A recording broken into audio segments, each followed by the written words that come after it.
सोचो वो रात 14 अगस्त 1947।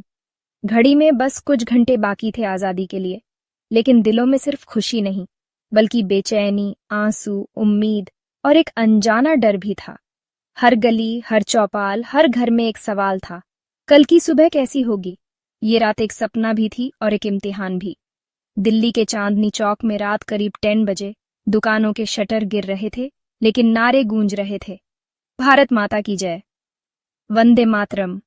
एक बुजुर्ग मिठाई वाला, रामलाल जी, ने उसी रात 500 किलो जलेबी फ्री में बांटी। किसी ने पूछा, इतना नुकसान?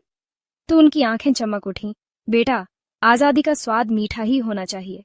लाहौर के पास एक छोटे से गांव में रात के अंधेरे में लोग अपना सब कुछ छोड़कर जा रहे थे। एक बूढ़ी अम्मा अपनी गाय का रस्सा पकड़े बस एक बात दोहरा रही थीं, ये जमीन मेरी माँ जैसी है, इसे छोड़कर कैसे जाऊं।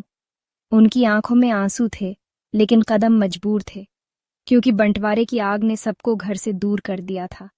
लाहौर रेलवे स्टेशन पर हजारों लोग एक दूसरे को अलविदा कह रहे थे।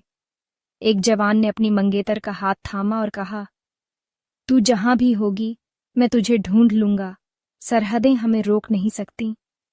ये कोई फिल्मी डायलॉग नहीं था, ये उस रात का असली लम्हा था। कराची में समंदर किनारे नौजवान आतिशबाजी कर रहे थे। एक ने पत्थर समंदर में फेंका और कहा, आज ये लहरें भी नई पहचान लेकर लौटेंगी। उस वक्त जज्बात दोनों तरफ एक जैसे थे, बस सपनों के नक्शे अलग थे।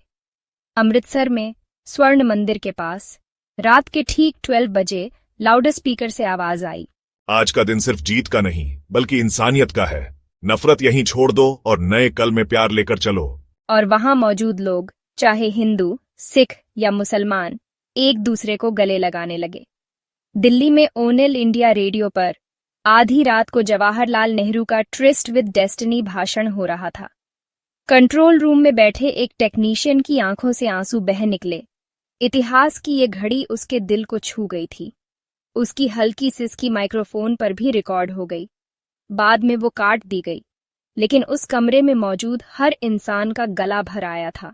और बंबई में एक सिनेमा हॉल में लोग फिल्म देख रहे थे। बाहर पटाखे फूटने लगे, लोग उठे और सड़क पर नाचने लगे। किसी ने पूछा, फिल्म खत्म? तो जवाब मिला, अरे भाई, आजादी की फिल्म शुरू हो गई है। वो रात सिर्फ तारीख बदलने की नहीं थी, वो रात एक सदी की उम्मीदों के पूरे होने की थी। लाखों ने घर छोड़े, लाखों ने नए घर पाए और करोड़ों ने पहली बार सुबह देखी, एक नए नाम के साथ, भारत और पाकिस्तान। आज हम इन कहानियों को मोबाइल स्क्रीन पर सुनते हैं, लेकिन उस रात हर इंसान खुद एक कहानी था। वो कहानियां खून, पसीने, आंसुओं और हंसी से लिखी गई थीं। तो इस 15 अगस्त जब तिरंगा हवा में लहराए, याद रखना, ये सिर्फ एक झंडा नहीं है, ये लाखों बलिदानों, अनगिनत आंसुओं और अनगिनत मुस्कानों की पहचान है। जय हिंद।